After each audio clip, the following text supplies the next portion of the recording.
नमस्ते। उम्मीद करते हैं कि आप लोग बहुत ही अच्छे होंगे। आप सभी को पता ही है कि प्रधानमंत्री ग्रामीण आवास योजना के तहत लाभ देने के लिए बिहार में ही नहीं बल्कि पूरे देश में जो है सर्वेक्षण कराकर जो डेटा है ना उसको यहाँ पे कलेक्ट किया गया है। बहुत सारे लोग ऐसे हैं जो कि सर्वेक्षण का फॉर्म फिलअप किए हुए हैं, वो चाहे आप खुद से फिलअप किए हुए हैं सेल्फ सर्वे के माध्यम से या फिर आप जो है अपने आवास सहाय के माध्यम से फिलअप करवाए हुए हैं। उन सभी के मन में सवाल है ना कि हमारा जो वेटिंग लिस्ट है कब आएगा, कैसे हम उसको चेक कर पाएंगे और किस तरह से जो है लिस्ट में नाम जुड़ेगा। अब इसको लेकर जो अपडेट यहाँ पे निकल के आ चुका है कि आपका जो लिस्ट में नाम है वो कैसे जोड़े जाएंगे, किस किस प्रोसेस को जो है फॉलो किया जाएगा और लिस्ट आप किस तरह से देख पाएंगे। क्योंकि बहुत सारे लोग जो है लिस्ट को लेकर परेशान है कि हमें जो लिस्ट देखना है उसके रिगार्डिंग जानकारी इस वीडियो में हमने कवर किया हुआ है। तो प्लीज वीडियो शुरू से अंत तक लेकर जरूर देखिएगा और वीडियो थोड़ा सा अच्छा लगे तो प्लीज वीडियो को लाइक करिएगा।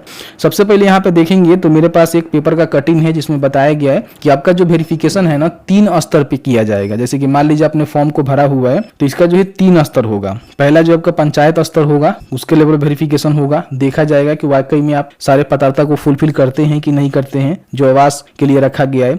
फिर आपका जो है वेरिफिकेशन करके प्रखंड स्तर पे भेज जाएंगे, वहां पे आपका वेरिफिकेशन होगा, वीडियो के थ्रू देखा जाएगा, अनुमोदन किया जाएगा और फिर इसको जो पंचायती राज प्राधिकारी के कार्यालय आपके जिले में होते हैं वहां पे इसको जो है सेक्शन के लिए भेजा जाएगा। ठीक है, और वहां पे क्या होगा कि सेक्शन होने के बाद जो एक लिस्ट यहाँ पे बना दिया जाएगा। उस लिस्ट को बनाकर आपके जो भी ग्राम पंचायत है ना वहां पे भेज दिया जाएगा मुखिया जी के पास। क्योंकि आप सभी को पता ही होता है कि इसका जो ग्राम सभा लगता है ना उसी के माध्यम से अनुमोदन करके जो है राशि दी जाती है। तो जो लिस्ट फाइनल हो जाएगा उसको जो वेटिंग लिस्ट बोला जाएगा, जिसमें जिनका भी नाम आएगा समझिए कि उनको आज नहीं, कल नहीं या फिर आने वाले समय में, मतलब हो सकता है कि चलिए रिसेंट में आपको लाभ ना मिले लेकिन आने वाले कुछ समय में आपको जो है उसी लिस्ट के आधार पे बेनिफिट दिया जाएगा। क्योंकि आप सभी जानते ही हैं कि 2018 में कि 17 में सर्वे हुआ था, उसी के बिहाफ पे 2024-25 तक लोगों को बेनिफिट यहाँ पे दिया गया। क्योंकि इसका जो नाम है ना वो ऐसे नहीं जुड़ता है, हर साल नहीं जुड़ता है, एक बार जो है सर्वे होता है, सर्वे में जो भी डेटा है उसको कलेक्ट कर लिया जाता है और उसी लिस्ट के आधार पे कई सालों तक जो है बेनिफिट यहाँ पे दी जाती है। ठीक है, तो अब यहाँ पे वहां से मान लीजिए लिस्ट तैयार होकर के जो भी पंचायत में भेजा जाएगा, पंचायत के माध्यम से इसका अनुमोदन किया जाएगा और जैसे ही मान लीजिए बिहार में जो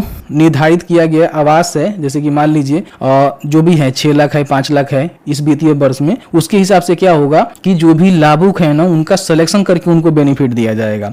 तो सिलेक्शन कैसे होगा, वेटिंग लिस्ट तैयार करके जैसे ही पंचायत में भेजा जाएगा तो पंचायत के जो जनप्रतिनिधि हैं यानी कि मुखिया जी हैं उनके द्वारा एक जो है ग्राम सभा लगाई जाएंगे। ग्राम सभा में कुछ सदस्य होंगे और ये निर्णय लिया जाएगा कि हमारे पंचायत में 15 गो, 20 गो, 50 गो या फिर 100 गो आवास आया हुआ है तो ये जो है किनको दिया जाए, समझ रहे हैं ना। तो उसमें क्या होगा कि आम सभा में मतलब ग्राम सभा में देखे जाएंगे, इसका अनुमोदन किया जाएगा कि फलानवा ठीक है, फलानवा को सबसे पहले दिया जाए, उसको दिया जाए, एक गरीब है, मतलब इस तरह से बहुत सारे लोग जो है पैसे देकर भी आपका बेनिफिट आपको दिलाते हैं, वो सारी चीजें होते हैं। ठीक है, तो उसमें जो नाम फाइनल करके भेज जाते हैं कि हाँ मेरे पंचायत में इतने आवास की स्वीकृति दी गई थी जिसमें से ये व्यक्ति जो है सबसे ज्यादा जरूरी है इनको आवास देना। ठीक है, तो वो जो है डेटा चला जाता है फिर आवास के जो भी विभाग है उसके पास और उसके द्वारा जो है सेक्शन करके आपका जो है पोर्टल पे लिस्ट भी आता है इनका जो है सेक्शन हो रहा है। फिर उनका वेरिफिकेशन करके उनको जो भी पैसे है ना, जैसे 3 किस्तों में आपको मिलते हैं, 1,20,000 रुपए जो है सहायता राशि मिलती है जिसमें आपको 3 किस्त होता है, 40-40-40 करके जो है 3 बार दी जाती है। और बाकी अगर कोई तराई क्षेत्र है